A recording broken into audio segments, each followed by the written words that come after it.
tenho comigo aqui hoje um dos mais jovens deputados da Assembleia da República. Vamos falar de temas como a educação, a cultura e não só. Tenho aqui comigo Rui Cardoso. Bem-vindo, obrigado por estás aqui. Muito obrigado, Filipe, pelo convite. É um gosto enorme estar aqui contigo no Trocar uma Ideia. Muito obrigado. Para começarmos já, eu queria conhecer-te melhor, até porque tu, como jovem, 23 anos, correto? Exatamente. Um dos mais jovens, se não o mais jovem deputado da Assembleia da República, estou certo? Sim, sou um dos mais novos. Temos uma colega nossa, a deputada Madalena Cordeiro, que tem menos um ano que eu, portanto ela sim é a mais nova jovem de todas. Sim. Fantástico. Eu queria te conhecer um pouco e dar-te a conhecer para quem ainda não te conhece. Conta-nos um pouco do teu percurso, como é que aos 23 anos estás como deputado na Assembleia da República, como é que isto começou na tua vida? Muito bem, de facto foi uma honra muito grande que tive este ano e uma responsabilidade que tive em ter sido eleito deputado à Assembleia da República. De facto, eu hoje, fazendo a retrospectiva, olhando para trás, vejo que, de facto, houve todo um percurso que, sem que eu me apercebesse, me encaminhou para aqui. Os meus pais são professores na escola pública, eu estudei num colégio privado, e isso deu-me desde logo, desde muito novo, uma visão muito ampla sobre o mundo, uma visão muito abrangente sobre aquilo que era a realidade do nosso país. Por um lado, eu tinha a realidade da minha escola, onde não faltavam equipamentos, onde não faltavam professores, onde tínhamos um pouco de tudo, e depois verificava que na escola dos meus pais, na escola pública, faltavam professores, não havia internet, não havia condições nas salas de aula, e portanto isto deu-me uma visão bastante ampla do mundo e talhou muito aquilo que eu sou hoje. Perceber que, nomeadamente, os meus avós, que viviam no campo, ainda hoje a minha família é da parte paterna de Trás-os-Montes e da parte materna do Alentejo. Isso deu uma visão, de facto, muito grande do nosso país. Eu sempre fui muito habituado, desde pequeno, a estar no campo, a meter a mão na terra, e isto contrastava com a realidade, de certo modo, elitista dos meus colegas onde eu vivia e onde eu me movia. E, portanto, isto tem uma visão muito ampla do nosso país e do nosso mundo. Isso marcou muito politicamente, porque eu, sem que me apercebesse, eu já era contra estas elites políticas, estas elites que não saíam da cidade de Lisboa e não tinham o conhecimento do país real. Eu vivia numa escola, ou estudava numa escola, onde os paizinhos iam deixar as crianças com os Porsches e com os BMWs. E o meu avô vivia com 480 euros de pensão, que era menos do que a mensalidade da escola, que os meus pais pagavam com muito custo, com muito sacrifício, para que eu pudesse ter a melhor educação possível. E isso fazia-me confusão e fazia-me, de facto, buscar a excelência e aproveitar ao máximo as oportunidades que a vida me ia dando, porque eu sabia que a vida custava lá fora e que havia outros que não tinham as mesmas oportunidades que eu. Isso tem uma noção muito concreta das dificuldades da vida das pessoas, das dificuldades de quem tem as pensões mais baixas, e isso trouxe uma grande sensibilidade, nomeadamente para questões sociais. E, portanto, ao fim e ao cabo, fui sendo grato pelas oportunidades que a vida me ia dando, mas nunca esquecendo que havia outros que não tinham as mesmas oportunidades que eu e que eu tinha a obrigação de lutar para que o elevador social funcionasse, e é isso um pouco que me move, nomeadamente nas questões de educação, das quais falaremos. Como é que eu despertei para a política, se quiseres? Deixa-me te fazer, antes que tu vás, só para tentar encaixar melhor aqui esta ideia, que é, tu estudaste num colégio privado, numa escola privada, mas estás a tomar uma posição de aqueles privilegiados. Não, de todo. Aliás, eu acredito mesmo na complementariedade. Era isto que eu queria ouvir, porque eu fiquei com esta sensação que os pais vinham buscar de Porsche. Sim, mas isso fazia-me confusão, porque hoje eu olho para essas pessoas e muitas delas, com as quais ainda hoje me dou, mas sinto que não havia uma consciência da dificuldade que, para as famílias, a educação representa como um encargo. E eu tinha, enfim, vou dar um exemplo, não vou dar nomes, mas eu tinha uma colega minha que de modo nenhum agradecia as oportunidades que lhe eram dadas, porque de facto ser 500 ou 600 ou 1000 euros a mensalidade não representava nada para aquele bolo orçamental, não era nada que representasse. E eu sentia que, para mim e para muitas outras famílias, aquela era uma oportunidade mesmo de podermos se ingrar na vida, de podermos ter oportunidades, de podermos ter as melhores notas possíveis para um dia chegarmos à universidade e termos o curso que desejávamos, termos as oportunidades que queremos. Eu acredito mesmo na complementariedade entre entre o sistema público e o sistema social e cooperativo. E além disso, também do ponto de vista pessoal, sinto-me muito grato, porque o colégio onde estudei era um colégio católico, e isso deu-me valores, isso deu-me uma noção muito clara sobre a dignidade da pessoa humana, sobre uma série de matérias para as quais eu não seria sensibilizado se estivesse num outro projeto educativo, mas de facto eu hoje olho e vejo que muito das práticas que ali se tinham, não me revejo nelas do ponto de vista pessoal. Muitas daquelas pessoas não sabem o que custa a vida, e isso é importante nós termos essa consciência. Aquilo é uma bolha, e é uma bolha da sociedade. Peço desculpa estar-te a interromper, mas os teus pais fizeram esse esforço Uhum. porque sabiam que isso te daria melhores oportunidades. Sem dúvida, e eu sou-lhes muito grato por isso, sim, porque eles sabiam das dificuldades que as escolas onde eles davam aulas tinham, nomeadamente falta de professores, de violência, de indisciplina, de não ter um projeto educativo que seja verdadeiramente exigente, como neste caso a escola era. Aliás, nós na altura, entre colegas e entre amigos, tinha colegas meus que estudavam no Liceu Camões e comparávamos os nossos testes, e de facto o nível de exigência que tínhamos ali no colégio era muito puxado, era muito forte, e isso também puxava por nós e procurava que nós alcançássemos a excelência. E portanto ainda hoje busco isso muito na minha vida. Nós temos que tentar ser os melhores, não numa competição contra os outros, mas numa competição connosco próprios, para tentarmos vencer os nossos medos, os nossos receios, as nossas fragilidades. Nós temos que nos vencer, temos que nos superar, e esse combate que nós travamos desde a escola, nós tentarmos superar as nossas dificuldades. Não somos tão bons a esta disciplina, somos melhores àquela, mas tentarmos dar o melhor de nós no dia-a-dia. Isso eu acho que a vida me foi ensinando isso. Se pudermos chamar isso uma microsociedade, quais é que foram as principais dificuldades que tu sentiste, sendo tu, se calhar, não tão privilegiado quanto os teus pares? Sobretudo ao nível, se quisermos, da forma como vemos o mundo. Eu, como te digo, eu ao fim de semana ia para o Alentejo, nas férias ia para trás dos montes, e nós íamos, imagina, fazer uma visita de estudo em que íamos a uma quinta pedagógica. Eles olhavam para um faro de palha e chamavam-lhe relva. Quer dizer, isto é um total desconhecimento sobre aquilo que é a realidade. No fundo, a relva é uma coisa que é semeada, que é plantada, que é o ornamento dos jardins, etc. Aquilo é palha, é erva que deu origem, depois de enfardada, a fardos de palha, não é? São coisas diferentes. E não deve ser um bocadinho da nossa cultura. Exatamente, exatamente. Eu sempre tive esta grande sensibilidade para estas questões. Isto é um exemplo, parece uma minudência, mas é revelador de quem está numa bolha que de facto só vê relva, mas nunca esteve no campo com os animais e com as galochas calçadas a apanhar a azeitona, como ainda estive ainda há 2 fins de semana, estive a apanhar azeitona, a varejar as árvores e a apanhar azeitona. Quer dizer, isto tudo fez parte da minha infância e deu-me uma grande visão sobre o mundo e sobre aquilo que é a realidade do país. E aquilo era uma bolha. Ao fim e ao cabo, bolha essa que ainda às vezes me move, e tenho muitos amigos, senão não estou de forma nenhuma a ver a realidade. Exatamente. Há mais do que isso, há mais vida para além disso, há mais mundo para além disso. Isso sempre marcou muito desde a minha infância. Tiveste um percurso académico, acredito eu, bom. Sim. Até porque deves ter esforçado para justificar aos teus pais aquilo que era o valor que eles pagavam pela tua educação. Sim. E formaste em História. Mas se me permites, só para fazer um apontamento sobre como é que me introduzi nas temáticas políticas, que acho que é interessante, e sobretudo fora do vulgar, antes de ir ao percurso académico. Pensei que tinha sido depois. Não, foi antes. Foi antes. Eu fui lançado aos leões sem que eu soubesse, porque uma vez estava numa aula de geografia e nós tínhamos que fazer trabalhos sobre áreas das chamadas metas curriculares. Nós tínhamos vários temas e tínhamos que escolher dentro desses temas áreas que gostávamos de apresentar aos nossos colegas. No fundo, éramos nós que dávamos a aula nesse dia. Eu escolhi o tema das migrações porque estávamos mais ou menos em 2013, 2014, tinha rebentado a crise dos refugiados e a minha escola tinha criado um programa de acolhimento a refugiados ou a requerentes de asilo provenientes ou alegadamente provenientes da Síria.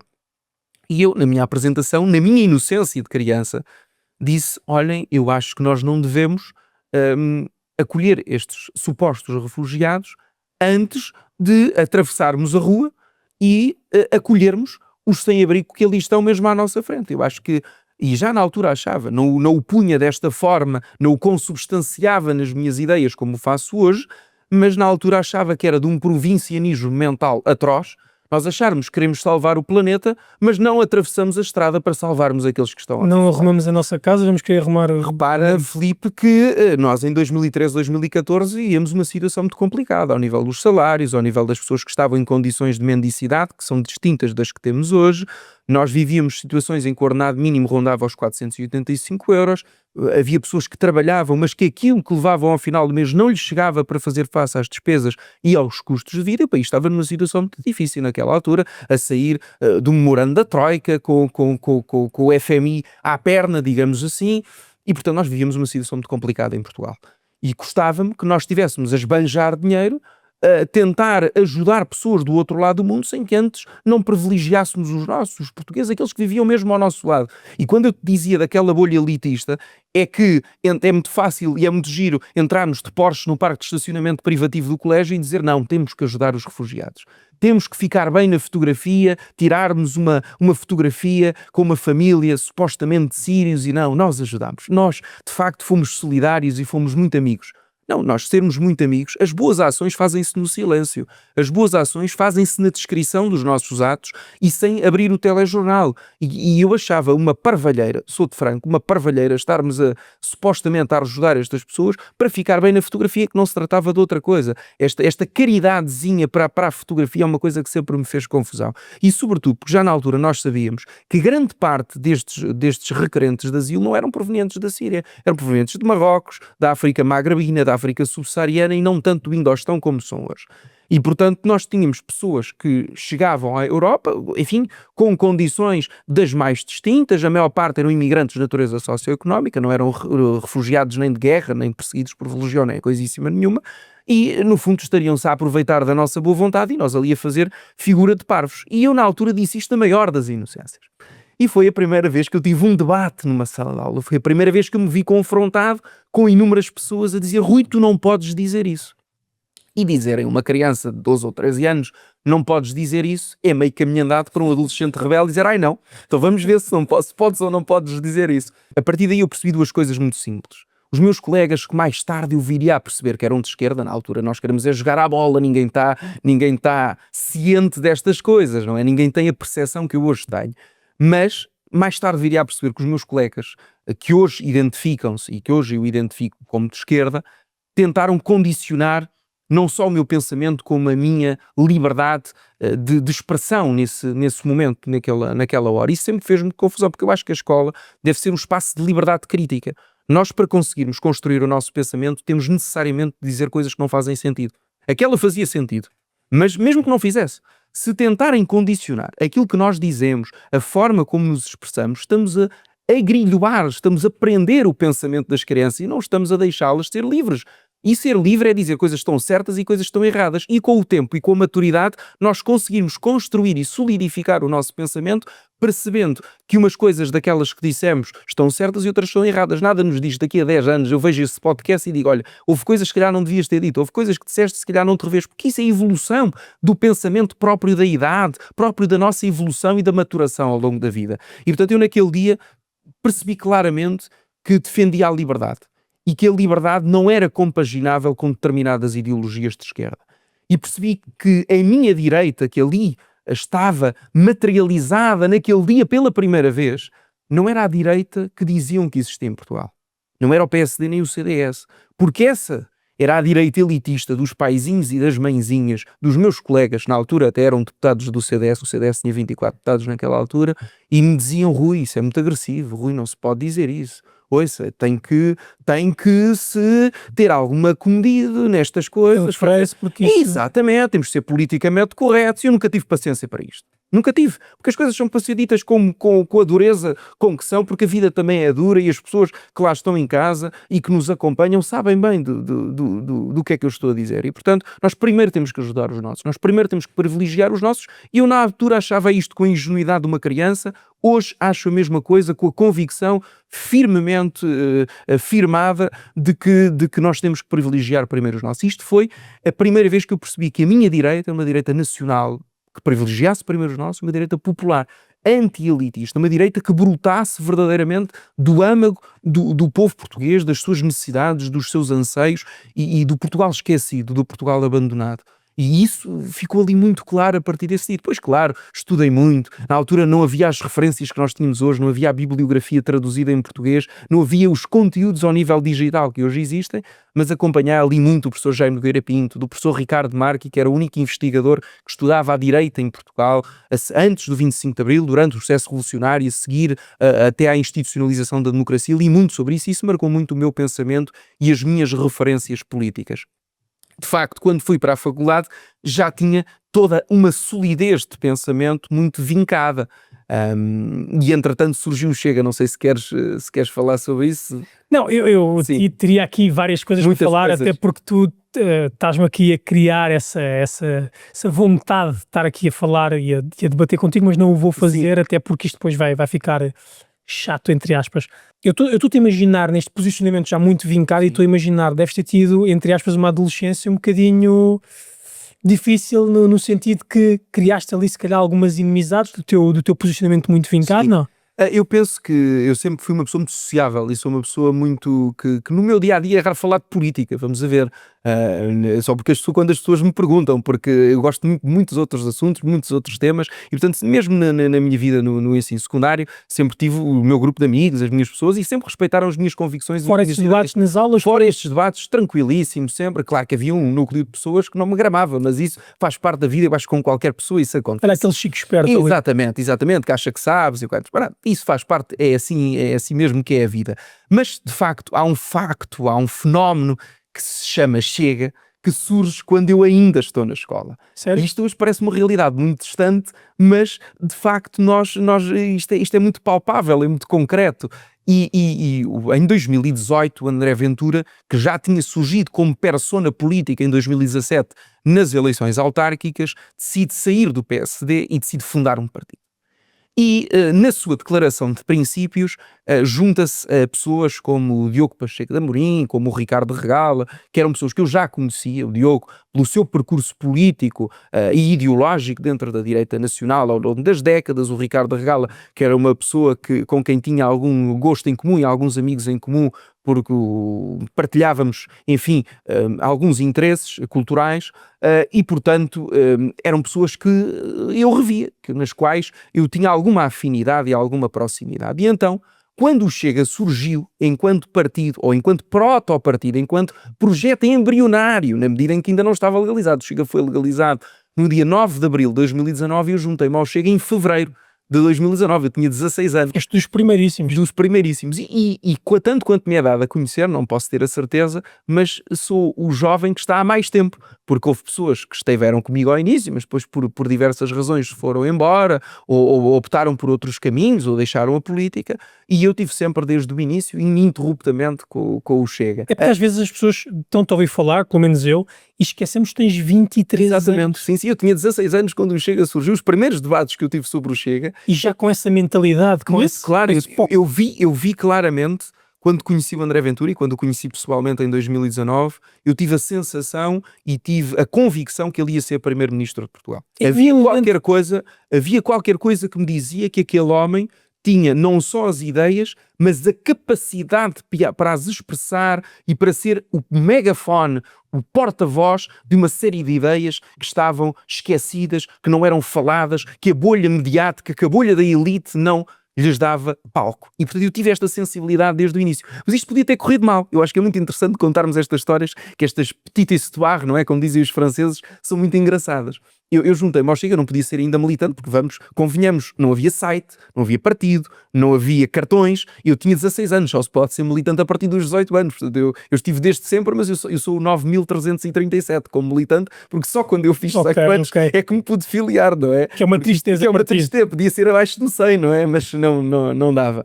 Mas quando eu conheci o André Ventura, nós fomos buscá-lo ao aeroporto, porque tinha havido umas eleições na Madeira, foi o primeiro dia que eu conversei com ele. Já tinha estado com ele antes, mas nunca tinha conversado com ele, assim, de estar. E o Chega concorreu a umas eleições na Madeira em 2019 e teve um péssimo resultado. tive 600 e poucos votos, foi uma desgraça. E depois, no dia 6 de outubro, íamos ter eleições para a Assembleia da República, onde o André era o cabeça de lista pelo Círculo Eleitoral de Lisboa, e onde foi eleito deputado a primeira vez, e era muito importante que ele não desmoralizasse, porque uma coisa são eleições regionais, outra coisa são eleições nacionais, não tem nada a ver. Portanto, era importante que ele estivesse moralizado e que estivesse com toda a garra e com toda a energia do mundo para ser eleito deputado à Assembleia da República. Então nós fizemos-lhe surpresa, fomos buscá-lo ao aeroporto em setembro de 2019. E eu levava um polo verde. Um polo verde, fui com o meu melhor amigo, e o meu melhor amigo é fanático do Sporting. E o André na altura comentava o Benfica na televisão, que foi onde ele começou a ser conhecido, enfim. E eu nestas discussões sou do Belenenses, portanto estou sempre à margem destas discussões. Mas o primeiro comentário que o André Ventura me faz naquele dia é: isso não é uma t-shirt do Sporting, pois não, ó Rui? E eu naquela altura, o meu melhor amigo olha para mim com uma cara assim: este gajo é completamente doido, ele é do Benfica, pá, é um lampião, não podemos estar aqui ao lado dele. E eu disse: não, pá, calma, pá, isto era na brincadeira, com certeza. Foi só uma E ele não se lembra desta história, de certeza, o André não se lembra desta história, mas isto foi muito engraçado, marcou muito. O meu melhor amigo foi-me agarrar na cabeça até casa: este gajo é completamente do Benfica e não sei quantos. E eu disse: pá, não, pá, temos de dar uma oportunidade ao homem, ele estava na brincadeira comigo. E de facto podia ter havido ali uma inversão, porque ele foi a chatear a cabeça. Podia ter criado ali um impacto negativo. Mas não dizia, pá, este tipo não. E confiámos e disse: Rodrigo, temos que lhe dar uma oportunidade. E demos uma oportunidade, e de facto foi das noites mais felizes da minha vida quando ele foi eleito para a Assembleia da República. O clube dele em primeiro lugar é o Chega, e só depois vem o Benfica, exatamente. Isso o futebol fica para eles discutirem, nessas discussões não me meto, mas de facto havia ali uma viragem. O André, naquela noite histórica de 6 de outubro, marca ali um ponto de inflexão no sistema político, no regime, na forma como o regime se organizava até então, e foi dos dias mais felizes da minha vida ainda hoje, talvez tão feliz como o dia da minha eleição, porque nós não nos podemos esquecer que para lá nós somos meros agentes de um projeto maior, nós somos meras peças numa engrenagem que de facto é muito maior que nós, que nos transcende, que nos ultrapassa enquanto indivíduos. E de facto o Chega marcou a partir daí a minha vida, as minhas discussões, porque fui sempre pro bono, ajudando nas mais diversas momentos, nas mais diversas atividades do partido, e foi acompanhando a minha vida. No secundário, o André foi eleito, eu estava no 12º ano quando foi eleito para a Assembleia da República a primeira vez, e depois todo o meu percurso da faculdade, onde elegemos os 12, onde elegemos os 60, e depois quando eu já estava no mestrado, quando fui eleito deputado à Assembleia da República. Portanto, repara que isto para as pessoas entenderem, isto vai acompanhando o nosso percurso de vida, e no meu caso o meu próprio percurso de crescimento. E era aí que eu queria te fazer uma pequenina questão simples, que é: de alguma forma isso sentes que afetou a tua adolescência? Não afetou, mas obrigou-me a ter uma maturidade precoce. Isto é... Isso é positivo ou negativo? É positivo, mas eu costumo dizer... Tem um preço, não? Tem um preço. Quer dizer, e a vida de deputado, as pessoas acham que é muito giro, e de facto tem coisas muito gratificantes, podermos representar as ideias que defendemos, podemos corresponder a anseios que as pessoas nos transmitem. Ainda hoje eu vinha no Uber para aqui e vi uma senhora que me relatava: você tem que falar nisto, vocês têm que falar nisto. E eu agora, quando tiver a oportunidade, no âmbito da Comissão de Educação, falarei daquilo que me foi transmitido quando eu vinha para aqui, para este estudo. E, portanto, percebe o impacto que isto tem na vida das pessoas. Isso para mim é muito gratificante. Sentes que és um representante da voz do povo e tens que... E sinto que isso é o mais importante. Certo. Nós temos que ser a voz.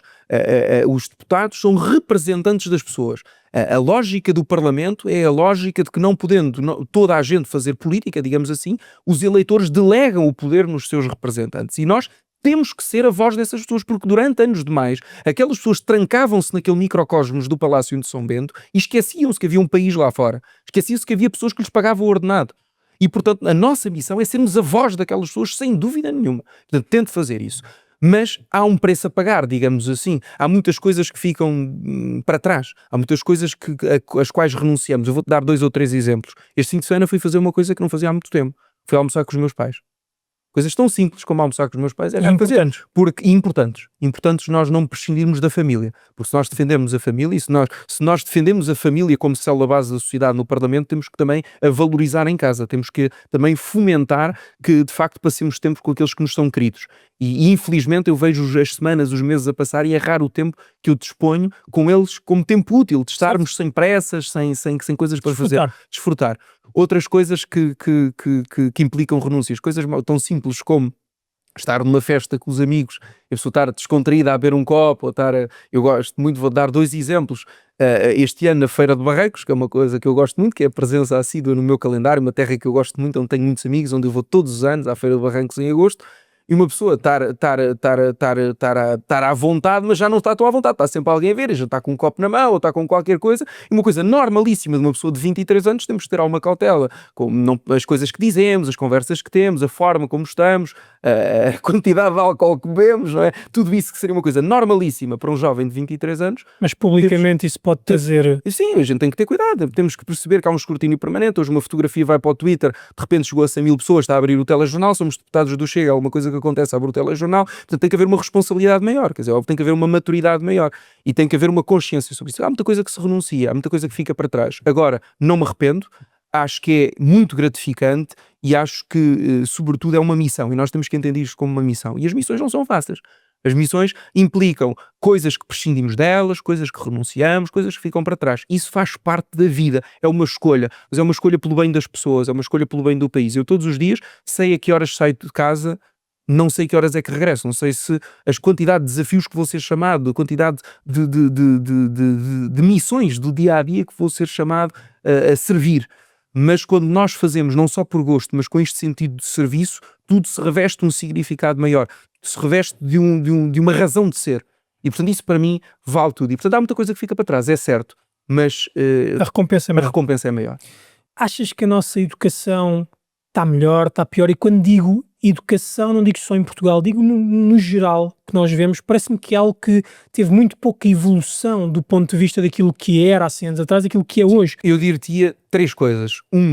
Eu nasci numa casa de professores, portanto convivi desde tenra idade com aquilo que era o sistema educativo e apesar dos meus pais me terem dito Rui, faz qualquer coisa na vida menos ser professor, que só vais ter chatices, burocracia, trabalho, preocupações, eu escolhi que ser professor era a minha vocação e é aquilo que eu gosto. Aliás, das coisas que eu tenho mais saudades é de não ensinar história, que é aquilo que eu mais gosto de fazer. Não foi? Foi, exatamente. E aquilo que eu mais gosto de falar é sobre história, ensinar história, estar naquele contacto com os miúdos todos os dias. Chegaste a ter essa experiência como professor? Exatamente, 1 ano, estive a estagiar 1 ano e isso é das coisas que eu mais tenho saudades hoje em dia.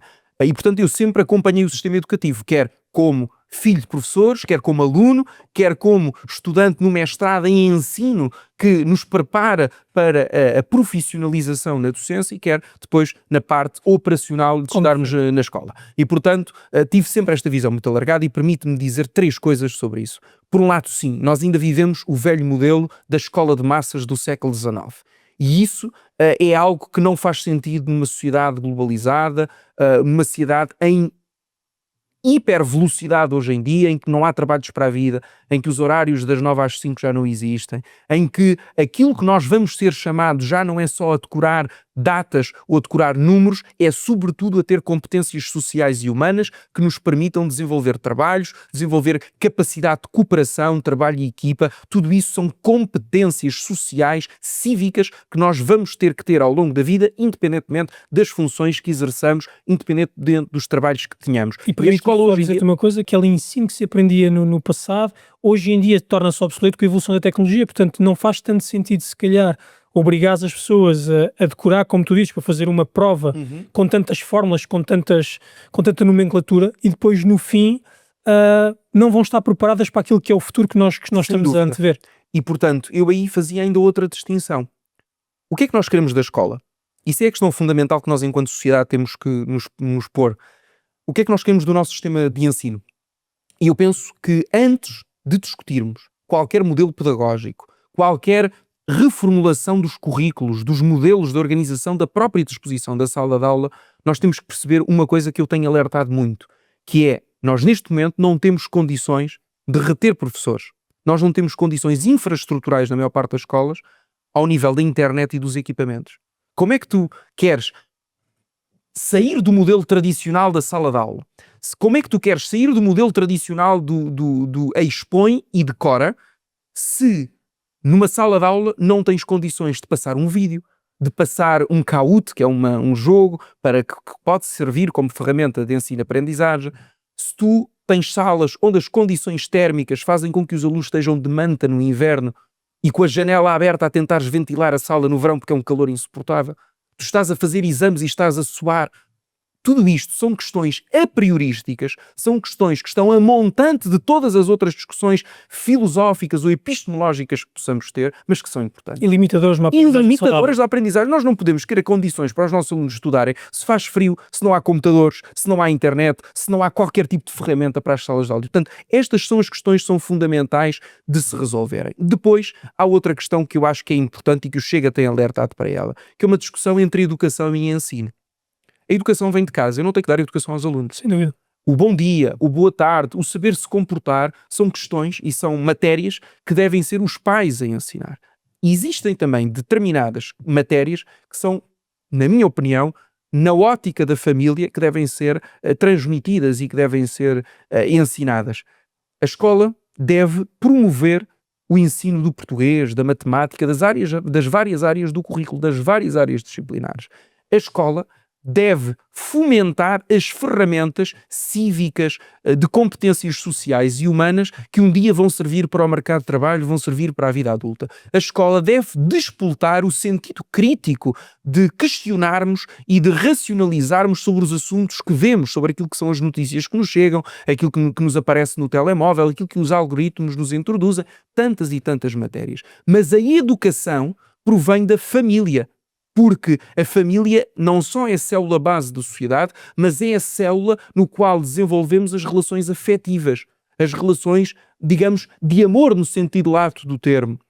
E, portanto, é na família que se dá a socialização primária, é na família que nós desenvolvemos laços, que nós começamos a aprender como seres humanos a sermos e a vivermos em sociedade. E, portanto, a escola, quando se tenta sobrepor à família e quando nós olhamos para a escola enquanto sociedade como um armazém, como um depósito de crianças durante o dia e que estamos a trabalhar e chegamos a casa e damos um telefone aos meninos e os meninos ficam e não comunicamos com eles e não fazemos gosto em saber aquilo que eles durante o dia fizeram, o que é que aprenderam, o que é que foi trabalhado, muito da nossa sociedade está errado. Nós olhamos para a escola como um depósito de crianças, como um armazém que eles lá ficam durante o dia e não queremos saber. E muitos dos abusos que se dão ao nível dos manuais escolares, ao nível das agendas ideológicas que subliminarmente vão sendo inculcadas nas escolas, devem-se pelo facto dos pais se demitirem das suas funções de encarregados da educação dos seus filhos. E isso é dramático. E, portanto, eu acho que a discussão em torno do modelo de ensino, a discussão do modelo de escola para nós temos, deve em primeiro lugar salvaguardar o lugar dos pais e das famílias conforme está consagrado na Constituição da República Portuguesa e, por outro lado, garantir que aqueles que estão na escola, os que estão no ativo e aqueles que queremos futuramente atrair para a profissão têm as condições para trabalhar sem burocracia, sem violência e concentrarem-se na função fundamental, que é ensinar e avaliar. Estavas a dizer isso e eu, infelizmente, concordo contigo. Não a 100, mas a 200%. Mas pensei numa coisa que não sei até que ponto é que também não é inviável no meio disso tudo. Os pais realmente podem olhar para a escola como tu dizes, um armazém, um depósito onde deixam lá as crianças, vão ao trabalho delas e estão descansadas, entre aspas. Talvez não tenham a comunicação correta com os filhos para perceber o que é que está a acontecer com eles, se há alguma preocupação que deveriam ter. Mas também não é responsabilidade, entre aspas, do Estado permitir que esses pais tenham mais tempo, estejam menos sobrecarregados com aquilo que é as despesas, a própria vida em si, e ao mesmo tempo não será às vezes uma preocupação de ok, eu vou à escola fazer barulho, mas o meu filho vai lá passar 10 horas. Ele vai estar entregue a quem depois? Vão tratá-lo bem na mesma, depois de ir lá fazer barulho e apontar o dedo que se calhar eles estão a falhar aqui ou ali? Faz algum sentido? Esse é um dos maiores dramas. É um dominó para mim. É muito complicado. Eu tenho muitas vezes pais que me denunciam situações e perguntam-me: senhor deputado, é de ir lá à escola partir a louça toda e defender o meu filho, ou é de ficar calado e dizer, olha, isso não é bem assim, mas lá não faças barulho? E sempre são situações difíceis para as quais eu não tenho uma resposta concreta, porque depende da situação, depende do momento e depende da realidade. Eu acho que nós não devemos ficar calados. Essa é a minha opinião. Se há alguma injustiça com os nossos filhos, com aqueles a quem mais nós queremos bem no mundo, nós temos a obrigação, até moral, de agir e de salvaguardar a sua integridade e de os defender. Contudo, conhecendo a realidade também da escola do ponto de vista dos professores, também sei que existe uma certa consciência de classe, digamos assim, utilizando a expressão marxista. E, portanto, se alguém ataca um, é como se atacasse todos. E, portanto, infelizmente já tive casos em que pais que foram defender os seus filhos e que foram, enfim, a partir daí prejudicados nas avaliações dos seus educandos. Isso custa-me, isso choca-me, porque nós se preconizamos liberdade, não só de ensino, mas para que os pais possam, enfim, participar no processo educativo dos seus filhos, isto tem, obviamente, coisas boas e coisas más. Tem coisas mais positivas de haver sugestões, de haver um maior envolvimento da comunidade educativa, mas também tem o reverso da medalha, que é quando há coisas a correr mal, os pais também poderem chamar a atenção e dizerem de sua justiça aquilo que consideram. Eu vou partilhar contigo muito rápido. Na universidade, a cadeira de Estatística Aplicada, eu tive uma pequena desavença, porque tratei por você e aquilo depois escalou um bocadinho. Ele disse-me, não passas isto. Pois. Não tens hipótese. Epá, e verdade seja dita, isto para ser justo comigo e com ele, eu não tinha a capacidade de me poder ceder para lhe provar que eu passo porque eu sou muito bom nisto. Não tens hipótese. A verdade é que aquilo para mim era difícil na altura. Mas isso não faz sentido. Isso não tem lógica. Eu, quando voltei à escola como professor, eu já era mais ou menos conhecido a minha ligação política, até porque de vez em quando calhava em ter que dar entrevistas ou coisas públicas ou vídeos que fazia e que depois tinham repercussões nas redes sociais. Pronto. E eles às vezes, os miúdos, na brincadeira, coisas de adolescentes, tentavam-me picar. E eu sempre agi de forma muito clara. Nunca limitei a liberdade de expressão e a liberdade crítica daqueles que estavam à minha frente.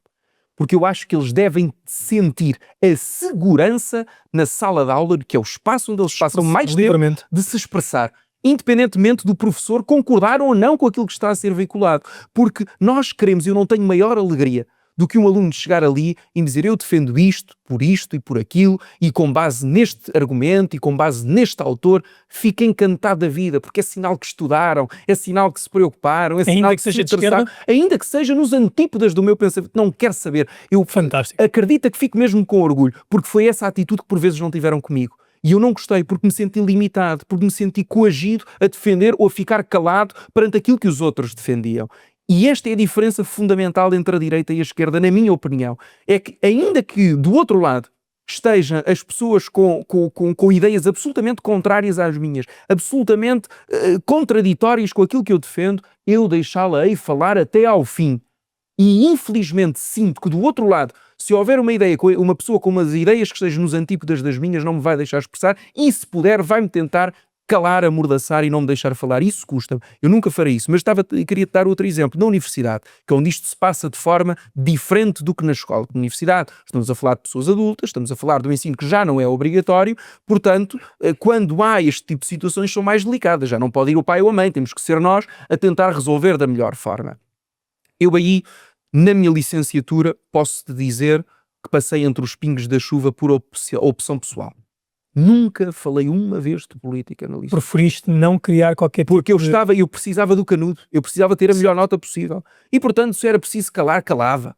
E não fazia, e eles estavam lá a discutir o que eles queriam. Isso é um dos grandes problemas em várias áreas da nossa vida. E não te esqueças que eu estava nas ciências sociais. Certo. Eu estava na Faculdade de Letras, dos cabelos azuis e rosas, e que fim ao foi um outlier lá, falando de estatística. Sim, tinha que ser o mais discreto possível, e fui, porque eu tinha a convicção de que eu precisava ter a melhor nota possível para depois entrar no mestrado que quisesse, para poder dar aulas, para poder cumprir aquilo que eram os meus objetivos de vida. Eu só estava ali de passagem, foram só 3 anos naquela universidade, e tinha que ouvir muita estupidez, e tínhamos que estudar os autores marxistas todos, e o máximo à direita que estudei foi o Tocqueville, que é um liberal do século XIX, um moderado, nunca passávamos daquilo, e eu tive que levar com os autores todos de esquerda, e estudei, e escrevi sobre eles nas frequências, e fiz-me de parvo, como se costuma dizer, porque o objetivo é tirar a melhor nota possível e sair dali, e cumpri isso com êxito. Hoje em dia, a situação está um bocadinho diferente, porque isto é um pêndulo, e isto está a virar. Eu, na altura, era o único na minha sala de aula, o único da minha turma, quer na escola, quer na universidade, com um pensamento político de direita, mais liberal na economia e mais conservador nos valores. Era toda a gente estatizante e liberal em matéria social. E eu era o único. E calei muitas vezes, se calhar os podíamos ajuizar, fazendo a retrospectiva, podias ter falado, podias não ter falado. Foi a minha opção pessoal. Eu queria tirar a melhor nota possível.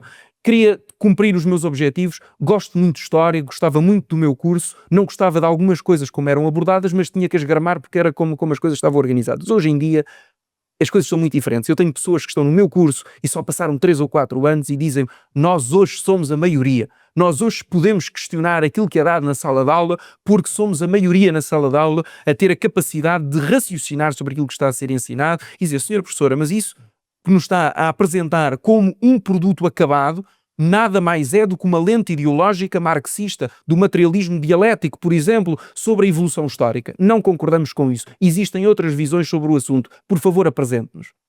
Isto é maravilhoso. Isto é uma transformação cultural que está a acontecer na sociedade sem precedentes. O pêndulo está a virar ao contrário. Portanto, hoje há outra liberdade, hoje há outro desafogo para se falar sobre estes assuntos que eu há 4 ou 5 anos não tinha. E, portanto, eu acho que hoje em dia as pessoas podem falar, se sentirem essa liberdade, se sentirem que não vão ser prejudicadas, mas nunca mais me esquecerei de uma coisa que uma amiga minha, que é deputada no Brasil, a Ana Campanhon, me disse uma vez, que também é formada em História, grande deputada no Brasil. Ela dizia: Rui, você está lá para fazer o curso, não está lá para arranjar conflito. O debate é aqui no Parlamento. Lá você ouça aquilo que tem a ouvir, retira as conclusões que tem a tirar, produza o seu conhecimento e o seu raciocínio, mas deixe-os andar. Eles que fiquem contentes a achar que doutrinaram toda a gente, assim não doutrinam. E, portanto, é nesta tranquilidade, é nesta paz de espírito que eu sinto que fiz o curso. E que ouvi muita coisa com a qual não concordo, mas isso também me deu uma bagagem argumentativa hoje em dia muito superior àquela se eu só tivesse lidado com autores com os quais concordo. Com os autores com os quais eu concordo, com os quais eu me revejo, eu já os lia de forma proativa, de forma espontânea na minha vida. Eu hoje em dia estudei todos os autores marxistas que tu possas imaginar e tenho uma grande, felizmente, visão sobre o que é que eles pensam e mais convicto e mais firme fiquei nos meus argumentos. Rui, então podemos dizer que de alguma forma o modelo educacional está obsoleto, mas a forma como se está a permitir a aprendizagem está mais evoluída, está mais bem equilibrada. Eu diria que há uma distinção importante. No ensino básico e secundário as coisas estão muito más. Estão muito mais ao nível das carreiras, estão muito mais ao nível da falta de professores, estão muito mais devido ao divórcio entre os currículos que são prescritos pelo Ministério da Educação e aquilo que os jovens sentem que são os conhecimentos que querem aprender. Vou dar um exemplo: literacia financeira. A literacia financeira é uma coisa básica. Uma luta que se anda a falar. Tu olhas para qualquer currículo na Europa e tem que lá conhecimentos de literacia financeira dos mais básicos. Aprender a poupar, o que é uma Euribor, o que é o crédito à habitação. As coisas, o beabá da economia que qualquer um de nós, quando terminasse a escolaridade obrigatória e quando entrássemos na vida adulta, devia ter para sermos cidadãos responsáveis e críticos. Tudo isto não entrava nos currículos escolares até ao presente ano letivo. Porque o Chega aprovou no passado Orçamento de Estado uma proposta para a introdução nos currículos escolares de forma transversal, para não sobrecarregar com mais uma disciplina os alunos, que já têm um horário extremamente preenchido, para ser abordado de forma transversal no currículo conteúdos de literacia financeira e até mesmo de literacia política, isto é, conhecermos as instituições, conhecermos aquilo que são os órgãos de soberania, etc. Coisas muito simples, mas que fazem parte do conhecimento que todos nós devemos ter como cidadãos informados.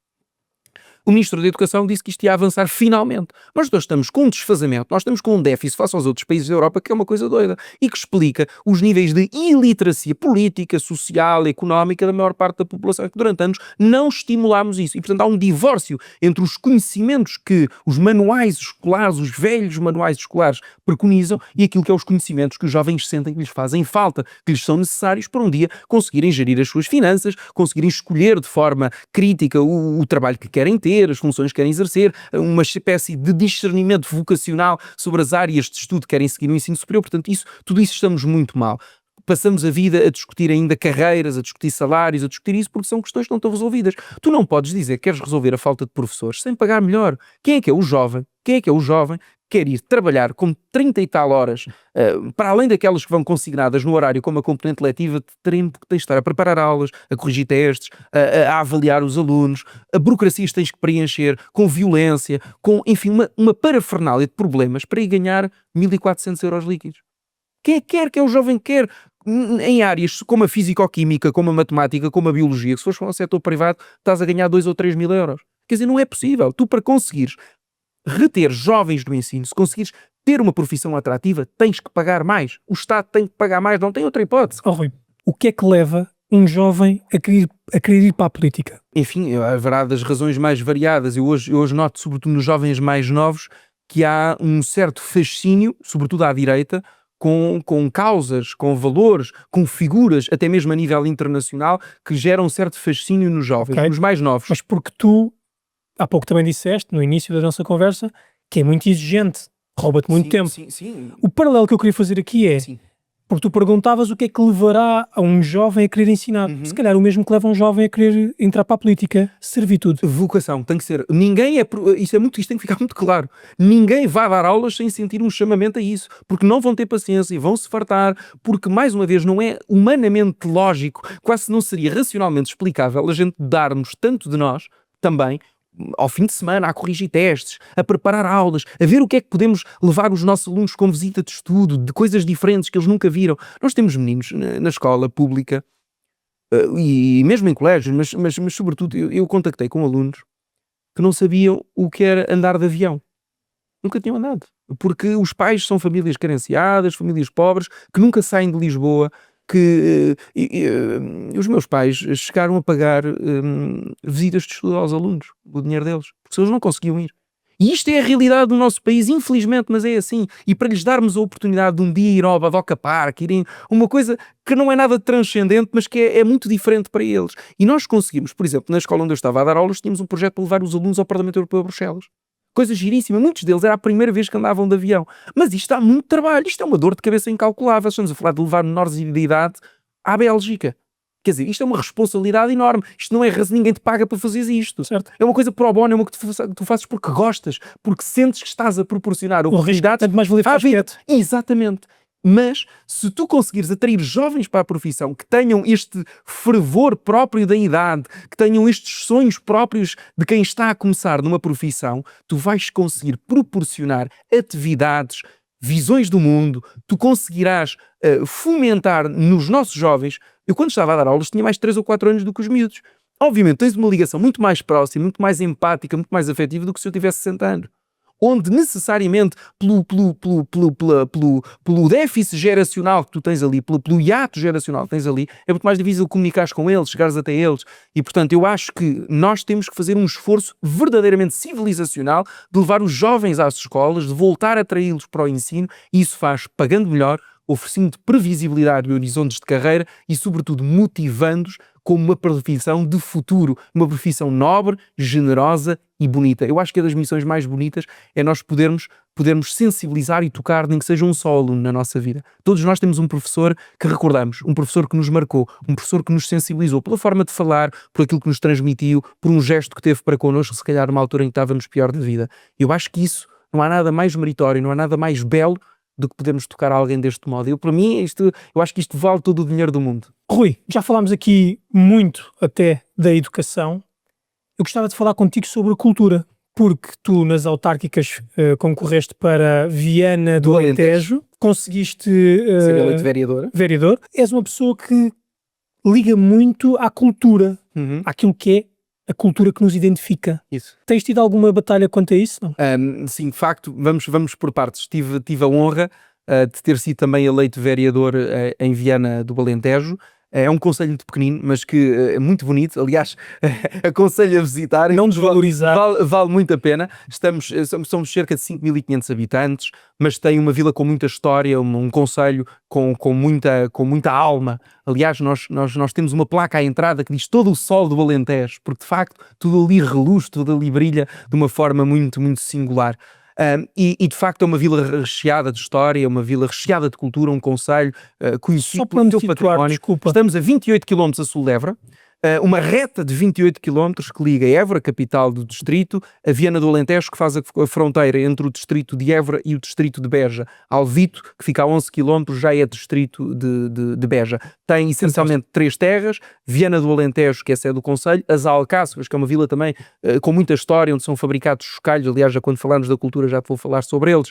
E onde foi assinado o importante Tratado das Alcáçovas, que foi um tratado importante entre o Reino de Portugal e o Reino de Castela para dividir o mundo na época dos descobrimentos. Não fosse professor de história, não fosse professor de história, tinha que dar esta achega, e portanto, e outra povoação que é Aguiar, que é uma aldeia que também fica no concelho. E portanto, Fui eleito lá vereador porque é a terra da minha família, da parte materna, onde eu fui habituado a ir e onde, aliás, eu gostava... É o teu lado alentejano. É o meu lado alentejano. A minha costela alentejana é de lá e onde eu gostava muito de mudar um dia mais tarde, se tivesse a possibilidade. Entre Trás-os-Montes e Alentejo, qual é que escolherias? É difícil, vou ter que escolher o Alentejo porque gosto mais, acho que, e sobretudo porque tem outro tipo de tradições, como o cante, como o cavalo, o touro, que para mim dizem muito e tocam mais, sou de Franco, estou a ser o mais honesto possível. Sim, cultura. Eu acho que a cultura portuguesa é das mais ricas do mundo. Nós temos um país que tem das fronteiras mais antigas da Europa. Consegues-me definir a nossa cultura portuguesa? Há forma de o fazer? Sabes que os alemães, no século XIX, introduziram um conceito que se chamava Volksgeist. E Volksgeist significa espírito do povo, significa alma nacional. Isto porquê? Porque o espírito do povo não se põe por palavras. A alma de um povo, a gênese de determinado país, de determinada comunidade, é muito difícil de tu verbalizares, de tu definires, porque qualquer definição que tu dês será sempre redutora daquilo que ela é. Será sempre redutora daquilo que é a gastronomia, daquilo que são os dialetos, daquilo que é a forma de ser e de estar, daquilo que é a religião e as suas práticas de fé, daquilo que são as interligações entre o sagrado e o profano, aquilo que é os cantares, aquilo que são as formas de expressão musical, aquilo que são as formas de expressão em termos das artes performativas. Cultura é tanto. Mas nós sabemos o que é. Cada português que nos está a acompanhar sabe, de certo modo, no seu coração, no seu íntimo, aquilo que é ser português e sente-o de forma muito singular, sente-o de forma muito concreta. E nós do Alentejo sabemos bem o que é ser alentejano e o que é ser português. E, portanto, eu dir-te-ia que as minhas batalhas ao nível da cultura são, por um lado, de preservação da nossa identidade. Nós vivemos num mundo globalizado que o rolo compressor globalista tende a aniquilar as identidades locais e as identidades nacionais por uma razão. Se tu criares pessoas desenraizadas, tu transforma-las muito mais facilmente e torna-las reféns do Estado. Porque a cultura brota de forma orgânica das comunidades. A cultura brota de forma natural daquilo que são as pessoas a organizarem-se entre famílias, entre cooperativas, a cultura nasce por si só, de forma espontânea, nas comunidades. Não é imposta do Estado. Tanto que os totalitarismos tentaram moldar de cima para baixo aquilo que era a difusão cultural. Aquilo que era... mais fácil teres uma sociedade padronizada, toda homogénea, toda por ela igual. E hoje tu tens um fenómeno perverso. O globalismo tende a passar um rolo compressor sobre a identidade dos povos e dizer-lhe que tudo aquilo que eles conhecem, tudo aquilo que eles são, é produto de uma engenharia cultural e social, a começarmos nas próprias relações sociais entre homens e mulheres. Quer dizer, nós não somos bem homens, nem somos bem mulheres. É produto de uma construção social, é produto de uma engenharia social e, portanto, altera-se ao longo do tempo, isto modifica-se. Portanto, tu deixas de ter horizontes temporais que te remetam para o passado, te remetam para a herança, que te remetam para legado, que te remetam para futuro, para continuidade, para manutenção da identidade. E, portanto, eu acho que é muito, muito importante nós salvaguardarmos a nossa identidade e a nossa cultura. Isso faz-se de múltiplas expressões. Olha, eu vou dar um exemplo sobre o concelho onde sou vereador, que pode parecer uma iminudência, pode ser uma coisa, um pormenor, mas para mim foi muito importante. Eu apresentei neste Orçamento de Estado uma proposta que o Chega apresentou no Parlamento para reduzir o IVA dos chocalhos. O que é que são os chocalhos? São aqueles badalos que os animais têm no campo e que são património cultural e material da humanidade com necessidade de salvaguarda urgente, salvo erro, desde 2017. Porque já só existem 3 mestres chocalheiros que fazem este tipo de produtos em Portugal e estão sediados na Vila das Alcáçovas. E eles disseram-me, Sr. Deputado, por favor, isto era uma gota no oceano do Orçamento do Estado, reduzirem-nos o IVA para 6%, mas para nós era muito significativo. Para nós era muito importante para salvarmos este produto, porque ele de facto tem uma necessidade urgente de nós alargarmos a novos mercados, ao mercado turístico, ao mercado de pessoas que procuram como é que isto se fazia no campo antigamente, como é que era produzido, estes sons que nos evocavam a natureza própria do mundo rural, dos rebanhos a pastorear. Tudo isto que está em vias de extinção, era importante salvaguardarmos. E eu apresentei esta proposta no Orçamento do Estado e espero que seja aprovada. E isto é um pequeno passo de manutenção de uma arte, de manutenção de um ofício que já só existe 3 pessoas em Portugal a fazer isto, já só há 3. E se nós não revitalizarmos, se não preservarmos, se não lhes dissermos, nós, o poder político está ao vosso lado, não desiste de vocês, não vos põe entraves do ponto de vista fiscal, nós já estamos a dar um grande passo. E olhar para o rosto daquelas pessoas agradecidas, depois de eu não ter feito mais do que a minha obrigação, é algo que para mim me enche de alegria, porque de facto nós estamos aqui mesmo nesta lógica do serviço, e este serviço materializa-se de forma muito concreta nestas matérias. E portanto, a manutenção da cultura, dos nossos ofícios, das nossas artes tradicionais, da tecelagem, da cerâmica, da olaria, tudo isto faz parte e nós podemos... Se queremos estar sempre do lado das minorias, estão em minorias. Ora, isto é a minoria. Eu costumo dizer que a minoria mais perseguida do mundo é o português comum, porque é vítima de um esbulho fiscal ao final do mês. É saqueada em impostos se tiver uma empresa. Através dos impostos diretos e indiretos levam-lhe uma batelada. Se tiver uma arte, se tiver um ofício, não há divulgação, não fazemos gosto em promover, seja na televisão, seja a nível enfim, dos aeroportos. Já se viu mais na televisão, pá, e vou mencionar a RTP, já tivemos mais essas divulgações daquilo que é... Temos um canal cultura. público de televisão que infelizmente... Eu vejo programas, às vezes, na RTP2, de ideologia de género, de porcarias que não serve para nada, que não interessa a ninguém, que tem uma audiência abaixo de 0, com certeza, e depois não damos voz, não damos espaço, não damos tempo de antena para promovermos aquilo que é a identidade regional. Eu no outro dia falei no Canto Alentejano, lá no Parlamento, por uma razão muito simples. Eu reuni com uma série de grupos corais que me disseram, Rui, nós não queremos subsídios, não queremos dinheiro. Queremos apoio, no sentido, se tivermos uma deslocação, poder termos meios para o fazer, tudo bem, mas não é isso que nós pedimos oportunidades. Como é que nós dizemos a um jovem, junta-te a um grupo coral, se depois tem só 2 ou 3 saídas por ano? Qual é que é o estímulo? Mostrem-nos oportunidades para poderem divulgar o seu conhecimento, para divulgarem aquilo que têm. Outra coisa, o património histórico e cultural. Nós temos castelos, nós temos santuários, nós temos um património edificado ímpar do ponto de vista europeu pela sua diversidade, pela abrangência temporal desde coisas que vão desde a época medieval até ao Renascimento, até ao Barroco e ao Rococó.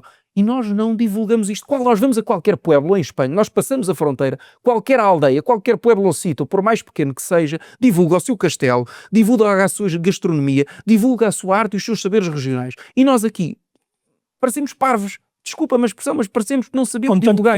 Com tanto potencial não o aproveitamos. E, portanto, nós temos um potencial turístico que é mais do que praias, que é mais do que a orla costeira. Nós temos que verdadeiramente valorizar aquilo que é o interior do país, porque senão corremos o risco de avançarmos para uma desertificação, um despovoamento irreversível, porque não são os imigrantes que vão fazer isto, não é? Não, ao contrário, mas não é a mesma coisa. Um trabalho não digo que seja a mesma coisa. Nunca será a mesma Nós estamos a ver estes locais mais recônditos a serem povoados pela imigração. Eu vou-te dizer, é uma questão de custo. Das coisas que mais me custou, eu fiz a N2, que é o percurso, que é a estrada mais portuguesa de Portugal, que vem de Chaves até Faro, e fiz o percurso N2. E cheguei a Bringel, que é uma terra ali ao pé de Beja. Cheguei a Bringel, que é uma terra conhecida pela sua olaria, pela sua cerâmica, e para além da meia dúzia de velhotes que vi na praça, vi só indianos com os seus turbantes. É isso que eu digo, ou seja, eles estão-se a aproveitar um pouco desses locais. Doeu-me na alma porque vi o olhar pesaroso daquelas gentes que ali nasceram, que ali viveram toda a vida e que hoje sentem que aquilo já não está em Portugal. São invadidos. Que são a minoria, na sua própria terra, no local onde nasceram. E às vezes eu sinto que na bolha do Parlamento as pessoas não entendem isto e acham que isto é racismo, acham que isto é xenofobia, acham que isto é uma qualquer forma de discriminação. Mas quando nós falamos, quando nós introduzimos conceitos como a remigração, que tão polémicos são, mas que são uma política pública, as pessoas que estão nestas terras compreendem aquilo que nós estamos a dizer e compreendem que é importante reverter os fluxos migratórios, que é importante incentivarmos a natalidade de portugueses e dizermos muito claramente aos nossos jovens, se quiserem ir morar para o interior, têm oportunidades. E por isso é que o Chega tem propostas e que eu gostava aqui de lançar, porque tenho-as defendido, para mim são muito importantes, são propostas absolutamente revolucionárias. Isentar de IRS para toda a vida famílias com 3 ou mais filhos.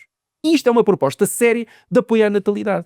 Criarmos um programa de apoio à renda e à construção de casas no interior do país. Repara, isto tem tudo para um jovem ir morar para lá. Se houver condições de internet e de acessibilidades, um jovem que queira fugir do custo de vida, da confusão dos grandes centros urbanos. Rui, não vais mais longe. Eu não sou tão jovem quanto tu. Tenho meia dúzia de anos a mais. Vamos colocar o IVA. E eu há 3 anos atrás, antes de ficar com este espaço, o que eu equacionava é o procurar uma casinha. Há pouco mencionei onde é que a minha irmã é. Vou procurar uma casinha para esses sítios. Pá, um bocadinho mais longe, mas ainda assim perto daquilo que é as infraestruturas que nós temos das estradas. Pá, e vou para lá. Vou ter uma vida muito mais sossegada. Vou ter umas galinhazinhas para pôr os meus ovinhos. Epá, e isto te garanto que não só era, como continua a ser um objetivo de vida. Agora, não é fácil. Não é fácil porque não tens saúde, não tens escola. Não é fácil porque as estradas são uma miséria. Aliás, as estradas do interior do país estão ao abandono. É só buracos. Os empresários queixam-se, as pessoas que têm que fazer esses percursos todos os dias me relatam isso. E, portanto, se tu não garantires condições ao nível das acessibilidades, ao nível da resposta dos serviços públicos e ao nível da habitação, vou-te dar só este exemplo que também é importante. Eu alertei o Ministro das Infraestruturas, para o meu Ministro Miguel Pinto Luz, para um facto que ele não sabia. Ou pelo menos ali no Parlamento não o desmentiu. Que é o seguinte: o programa de isenção de IMT deixa de fora parcelas de prédios rústicos. Isto é, imagina que tu compras um terreno para construir uma casa. Não tens direito a IMT porque ele sobra nos edifícios já construídos. Imagina que tu queres construir uma casa que tem uma parcela urbana e uma parcela rústica. Tu não és abrangido. Porque aquele programa, o programa que o governo criou e que se vangloria de ter chegado a não sei quantos jovens, está feito para tu morares no centro de Lisboa, ou nas grandes cidades, ou nas grandes áreas urbanas. Não está feito para tu procurares oportunidades noutra zona do país. Porque se tu quiseres procurar oportunidades noutras zonas do país, tu compras um lote e constróis uma casa. E essa casa pode ter uma parcela urbana e uma parcela rústica. E uma parcela rústica não é tu seres um latifundiário. Uma parcela rústica é tu teres uma hortinha para teres as galinhas. Um pequeno pomar com laranjas, com maçãs e com peras para tu teres na tua casa. Quer dizer, e nós quando legislamos e quando o governo cria um programa que não permite que se construa uma casa e se tenha acesso à isenção de IMT, quando tu não permites que tenhas acesso a determinadas isenções fiscais, quando tens uma parcela urbana e uma parcela rústica, estás a excluir metade do país. Mais de metade do país. Estás a circunscrever Lisboa, Porto, eventualmente Coimbra e pouco mais. Porque não tens a noção de que há mais país, há mais mundo para além disso. E quando nós não criamos oportunidades, nomeadamente para empregos que estão descentralizados, para empregos que estão à distância, que podiam estar perfeitamente no interior do país e ir uma semana a Lisboa, ou uma semana ao Porto, ou uma vez por semana à sede do seu serviço ou do seu emprego, tu estás a concentrar mais uma vez a macrocefalia dos grandes centros urbanos, estás mais uma vez a incentivar a litoralização do país e a esquecer que há mais pessoas para além disso. E estás a desproteger os mais velhos que lá estão. Até porque quando falámos há pouco dessa tal imigração, imagina o que é chegares, como eu conheci a terra da minha avó, que são meia dúzia de gatos pingados naquela rua, e de repente tens 2 ou 3 famílias de imigrantes, não interessa a nacionalidade, de repente eles sentem que aquilo é deles. Então se eles abrirem ali uma merceariazinha que compita e que gere ali... Sufoca o resto. Sufoca e não só. E inevitavelmente o ser humano tem aspectos negativos. E há uma situação que vai prevalecer ali que é quem manda aqui agora somos nós. E isso vai intimidar as pessoas mais velhas que ali estão, porque de repente tem pessoas que mal falam a língua deles, não é? E que acabam por não conseguir identificar-se culturalmente. Sim. Portanto, isto é perigoso. E tendo esses apoios, estamos também a proteger essas pessoas mais velhas. Exatamente. Eu penso que aquilo que enfim, se designa ou se tipifica como uma substituição populacional ou demográfica, ela opera-se de várias formas. É uma substituição cultural, é uma substituição religiosa, digamos assim, em termos de práticas, mas também é uma substituição ao nível das lideranças locais. Aliás, aquilo que nós víamos acontecer em Nova Iorque na semana passada é produto disto mesmo. É facto que não estamos a falar da aldeia da tua avó com 2 ou 3 famílias, mas estamos a falar de uma grande cidade que, em virtude da transformação demográfica que aconteceu com a chegada de imigrantes, nomeadamente islâmicos, e com o conferir-lhe de direitos políticos, nomeadamente o direito ao voto, isto alterou a própria liderança da cidade. E nós temos hoje um homem perigosíssimo, com ideias objetivamente comunistas, islamista radical e que, inclusivamente, apelava ao derrubo de estátuas há poucos anos, quando foi do Black Lives Matter. E, portanto, nós estamos a pôr em causa a nossa sobrevivência civilizacional, comunitária, demográfica, inclusivamente política.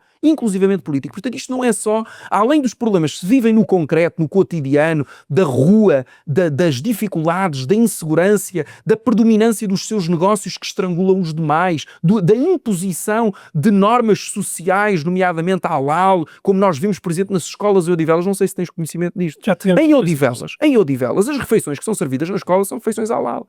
Nós estamos em Portugal, isto é para acabar. Não comem, trazem de casa. Estamos a pagar nós. Estamos a pagar nós e, sobretudo, estamos a capitular-nos culturalmente perante os demais, perante quem vem de fora. Isto é uma capitulação, estamos-nos a render e dizer vocês é que mandam. Vocês querem halal, muito bem, nós cedemos. Isto não há nenhum país no mundo. Novamente, só para ficar bonito na fotografia. Mais uma vez, para ficar bonito, para encheres o telejornal e dizeres que és acolhedor, que és inclusivo, como agora se diz. Isto não faz sentido nenhum. E, portanto, eu penso que o Chega aí tem uma posição muito clara e tem uma posição muito concreta. Ser inclusivo é não permitir que ninguém passe fome. Isso sim, não é... Ser inclusivo é tu dizer, não tens comida, então tens aqui um prato de comida. Independentemente de tu quem sejas. Agora, ser inclusivo é dizer, não, nós estamos em Portugal e aqui nós temos regras, enfim, consagradas na lei, mas também regras tácitas onde, por exemplo, se respeita a mulher, onde, por exemplo, se respeita o mais velho, onde, por exemplo, não se tem determinados comportamentos de higiene que existem noutros países, ou que não existem noutros países. E, portanto, é muito importante nós não cedermos 1 milímetro naquilo que são as nossas formas de estar, de ser e de sentir aquilo que é ser português. Mais uma vez, algumas não estão consagradas na lei, mas temos que as respeitar e temos que as fazer valer. A cultura deve apenas depender do Estado? Não. Antes, pelo contrário. A verdadeira cultura é aquela que é livre. É aquela que se acha por si própria e se financia por si própria. Aliás, eu tive a oportunidade de dizer esta semana no Parlamento que uma série de espetáculos, como a Catarina e a Beleza de Matar Fascistas, e uma série de outros espetáculos e de livros e de ciclos de cinema e de exposições, em que nós íamos a ver o orçamento do Ministério da Cultura e estavam lá sempre consignadas verbas para isso, esse financiamento público, estatal, isto é, produto do nosso trabalho e financiado por todos nós, só existia porque aquilo é uma porcaria que não tem ninguém a ver. Porque se tivesse pessoas a ver, pagava-se por si próprio. Se tivesse pessoas a querer visitar essa exposição, cobrando os bilhetes, aquilo financiava-se por si próprio. Se houvesse um teatro que fosse bom, que fosse engraçado, que correspondesse àquilo que o público quer ver e vai quer gerar assistir, o seu revenue e vai substituir. obviamente, quando é o Estado a ter que entrar com dinheiro, é sinal que aquilo não presta, é sinal que aquilo não corresponde ao que o mercado quer ouvir, porque a lógica da produção cultural, e sobretudo no mundo onde nós temos acesso a tanta informação e acesso a tanta coisa, seja ao nível dos filmes, seja ao nível das séries, seja ao nível do teatro, seja ao nível da música, as pessoas só vão ao que lhe interessa. E quando lhes interessa, pagam bem. Quando é para ver concertos que são bons, não damos 200 ou 300 euros. Quando fazemos espetáculo, quando queremos ir ver muito um espetáculo, não fazemos 200 ou 300 quilómetros. Fazemos. Porquê? Porque nos interessa, porque nos mobiliza, porque nos galvaniza a irmos. Agora, se não interessar, se não for útil, se não for pedagógico, se não for interessante, as pessoas não vão. E aí entra o papá-Estado. Eu não concordo com isso. Diferente caso é determinadas formas de cultura, determinadas atividades de produção cultural que, infelizmente, hoje já só existem porque as câmaras municipais as ajudam, as subsidiam. Vou-te dar um exemplo. E os grupos corais de canto alentejano só conseguem fazer espetáculos se houver a carrinha da Câmara a transportá-los. Estamos a falar de pessoas idosas, pessoas com poucos recursos e que se tiverem de vir, sei lá, de Viana do Alentejo até aqui ao Seixal ou até ao Barreiro, onde há muitas pessoas nesta zona da cintura industrial de Lisboa que vieram do Alentejo e que têm grupos e casas onde recebem estes grupos de canto, tem que vir a Câmara, tem que ajudar e tem que financiar, e acho isso muito bem, para que não se perca, porque é uma coisa da nossa identidade. Até porque estás a falar de idosos, pessoas reformadas, que isso acaba por ser para a sua saúde mental. Isso faz-lhes muito bem a intergeracionalidade, o envelhecimento ativo. Acho que devemos promover isso tudo e acho que o Estado tem um papel social fortíssimo. Para quem contribui tantos anos. Exatamente, e que deve corresponder a isso. Mas estás a perceber, são coisas diferentes. Outra matéria que eu penso que deve ser incentivada, a produção de artistas que façam divulgação de coisas portuguesas. Nós temos artistas que produzem, quer do ponto de vista de artes plásticas, das artes, digamos assim, pictóricas, de quadros, coisas belíssimas, que às vezes não pedem dinheiro, pedem oportunidades, mais uma vez. E o Estado tem tantas instalações que podia ceder para fazer exposições, que podia criar oportunidades para, nomeadamente na estação pública de televisão, para que divulgassem o seu talento. E eu acho que isso podia ser feito. São coisas que não custam muito dinheiro, mas que o Estado tem aqui um papel de incentivo. O Estado não tem que ser um entrave. Pode atrair a mão que alavanca. Pode ser a mão que alavanca e, sobretudo, se criar condições, pode garantir, exatamente como tu dizes, que outros venham divulgar a sua cultura aqui e que se crie aqui negócios e que se crie aqui riqueza e valor acrescentado. E não estarmos permanentemente a estar dependentes do Estado a ter que financiar, senão as coisas não acontecem e não se fazem. Portanto, eu acho que o Estado tem um papel, mas que esse papel não se substitui à iniciativa privada e, sobretudo, não pode sufocar a produção cultural, porque se ficares dependente do Estado, tendencialmente só farás coisas ao agrado de quem te dá o dinheiro. Ninguém vai contrariar a voz de quem lhe paga, não é? E, portanto, nós conseguiremos ter uma cultura livre, ou tanto mais livre, na medida em que se conseguir financiar a si própria. Eu vejo isso que me estás a dizer e identifico aqui duas áreas distintas da cultura. Falamos de uma área da cultura, como os teatros, por exemplo, em que há uma dependência maior e não há, se calhar, um retorno financeiro que, de alguma forma, justifica ao Estado aquele investimento, mas, por outro lado, se calhar temos numa cultura mais de, como tu dizias, os cantares alentejanos, como tu dizias... Os ranchos folclóricos, tantas coisas. E até mesmo... vamos falar, por exemplo, da calçada portuguesa, vamos falar de coisas como o chocalho que tu disseste. Chocalho, sim. Eu vejo isso do ponto de vista de investimento para que pessoas que venham a Portugal venham à procura mesmo, até podem não vir diretamente, mas de repente é sugerido, como por exemplo eu vou a Macau ou vou à Tailândia ou o que seja, e de repente vejo ali uma coisa muito característica, pitoresca daquela área e digo assim, fascinante, e venho dizer para cá, pá, olha, naquele sítio onde eu fui tem isto que é fantástico. Isso promove, isso é um investimento que é feito e vai haver um retorno financeiro disso. Ou esperamos que sim, pelo menos há uma estratégia. Quando tu vais a um país, tu queres conhecer a cultura daquele país. Tu queres contactar com a identidade daquele país, seja do ponto de vista da gastronomia, seja do ponto de vista musical, seja do ponto de vista artístico, seja do ponto de vista patrimonial. Tu queres conhecer aquele país. Se tu entrares num país e vires uma realidade absolutamente homogeneizada com outra qualquer capital europeia, tu perdes o elemento distintivo que faz com que as pessoas cá queiram vir.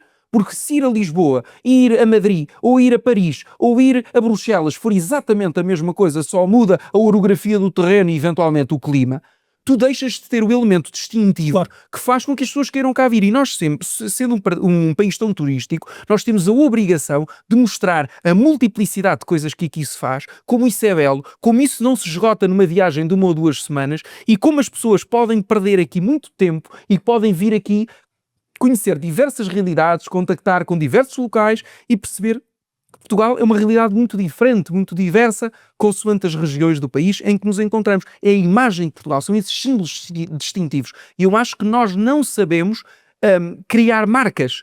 Isto é, o Galo de Barcelos é uma marca de Portugal, mas existem muitas outras. Existem os brincos de Viana do Castelo, em filigrana, existem os ranchos, existem determinadas comidas como a chanfana, como o leitão, quer dizer, temos N exemplos. E cada um devia ser potenciado como uma marca própria. Como uma marca de Portugal, como um símbolo de Portugal, para quem nos visitasse, disse, eu fui ali à Amealhada e comi tão bem um leitão, que era uma coisa que eu não conhecia, que aqui não se come, que aqui não se produz. Eu fui, sei lá, ao Algarve e comi um arroz de lingueirão que foi uma coisa gloriosa que eu não sabia que aquele... Ou fiquei a conhecer de onde é que vem aquela mala de cortiça que eu comprei uma vez, ou os sapatos de cortiça, por exemplo, ou de onde é que vem exatamente esses brincos e esses...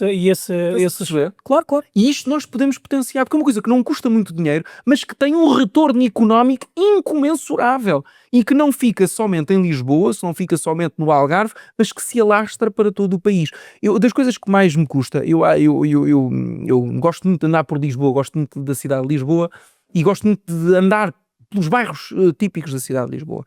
E eu hoje tenho pena que aqueles que nos visitam e que visitam a capital de Portugal não consigam identificar a nossa identidade. Se tu estás em Alfama, tens mais Airbnbs do que locais.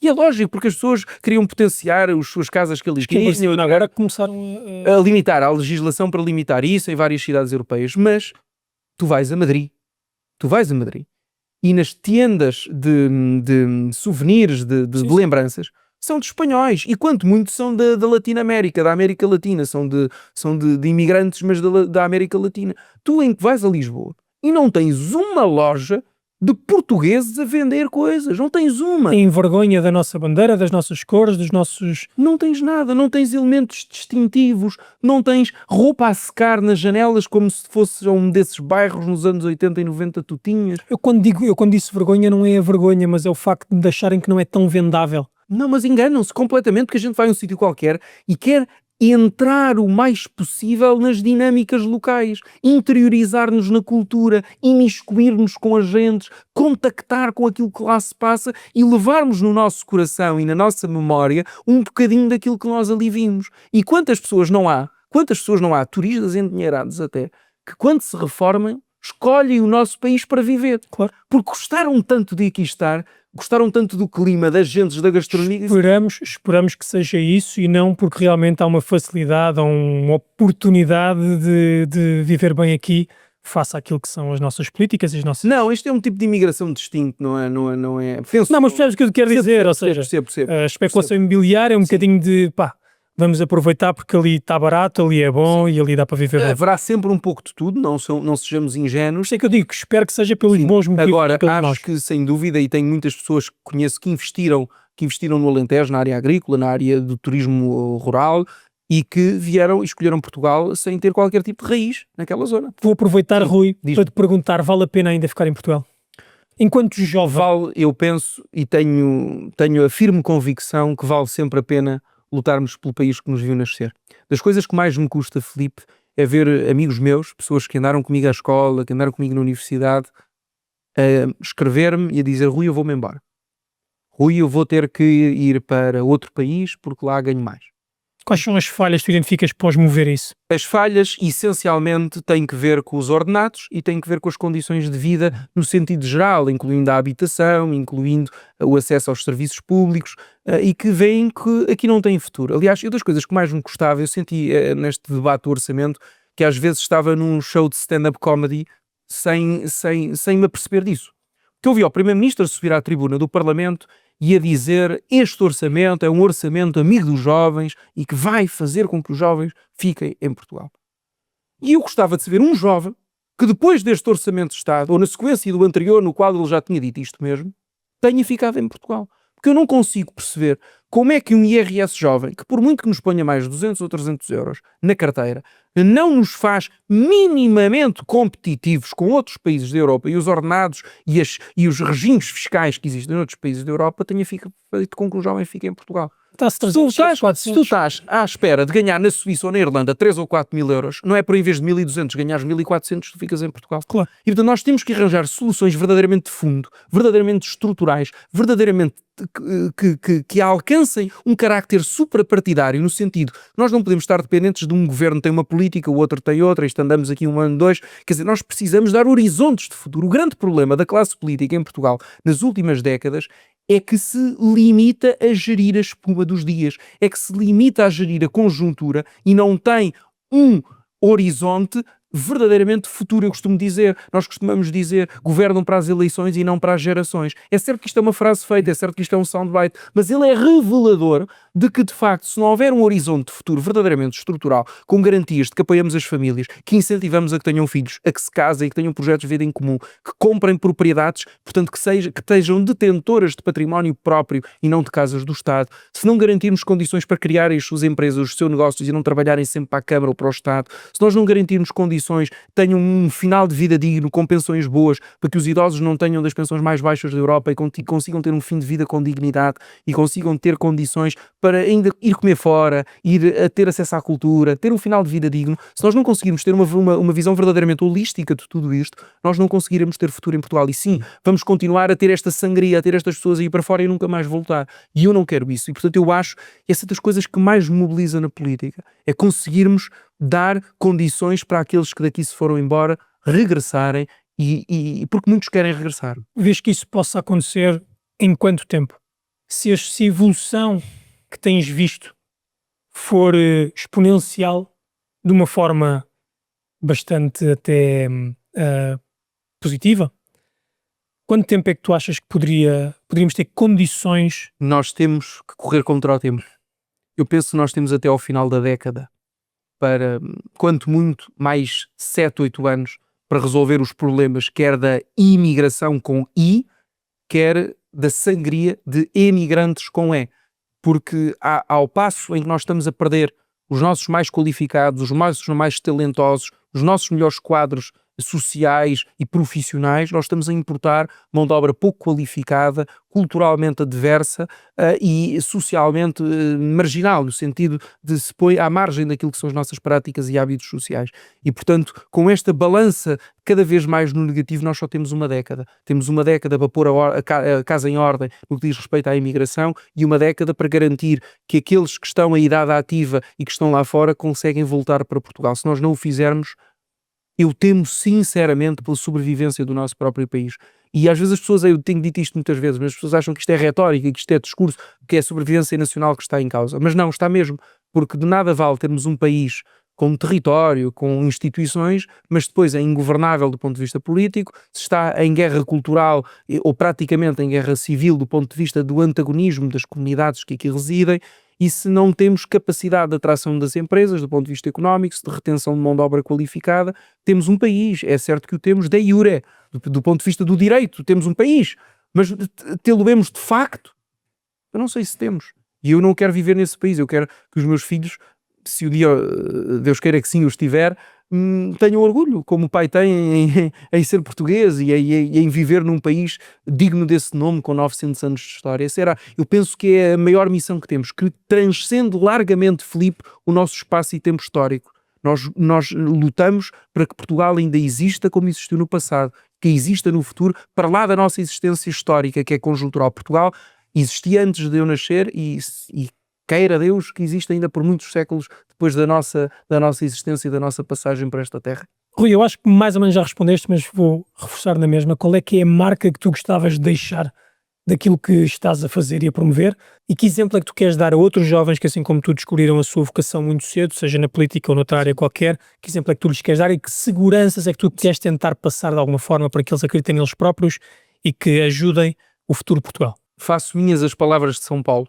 São Paulo, penso que é na carta aos Romanos, no final de ter, enfim, sofrido muito, em ter passado muito, em ter passado de perseguidor de cristãos a apóstolo e ter sofrido muito com isso, diz uma frase que é lapidar para mim. Diz isto: quando chegar ao final da vida, dirão: guardei a fé, combati o bom combate, fui fiel a mim próprio. Qualquer coisa como isto.